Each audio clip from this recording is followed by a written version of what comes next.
On se retrouve pour parler de la vie associative en France. Nous sommes à Droit de Cité, un événement créé par le mouvement associatif qui fête ses 20 ans. Et on va parler de ce sujet avec Alain Forest. Bonjour. Oui, bonjour. Vous êtes le président du mouvement associatif pour les Pays de la Loire.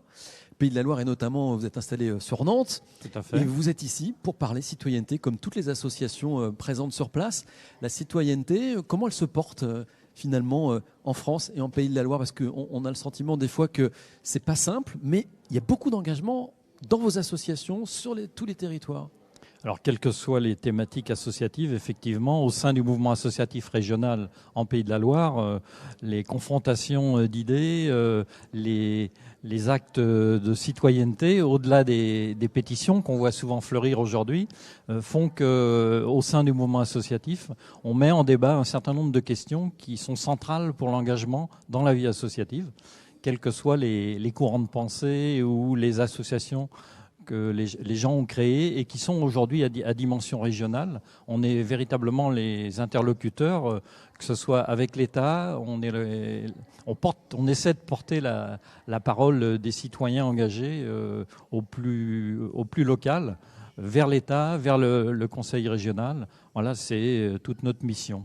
Voilà, c'est intéressant parce que c'est vrai qu'on a beaucoup parlé ici sur Droit de Cité de la bonne échelle de la citoyenneté, locale, nationale, européenne.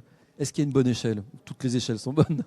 Je pense que toutes les échelles sont bonnes, du local au pays. Aujourd'hui, les intercommunalités sont une réalité et encore plus demain.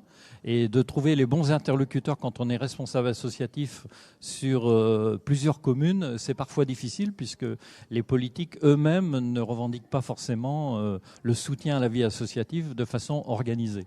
Et puis l'échelle départementale reste aussi un lieu d'interlocution avec nos fédérations départementales, quel que soit le réseau associatif qui est organisé. Et puis ensuite, on a l'échelle régionale avant d'arriver au national. Et moi, je suis aussi porteur d'une parole des territoires au sein du conseil d'administration du mouvement associatif. Voilà, c'est tout l'intérêt du mouvement associatif. Finalement, on retrouve cette échelle dont on est en train de parler dans l'organisation du mouvement associatif. Ça vous permet d'échanger, de travailler en commun, d'avancer sur des sujets transversaux.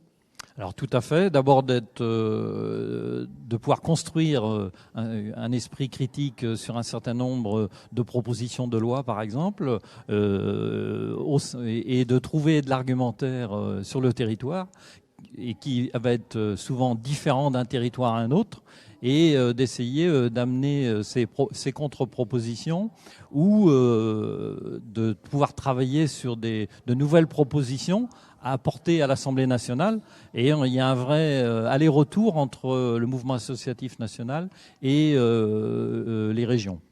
Et avec un objectif commun, c'est développer la force associative, utile et créative, et puis travailler à créer du commun.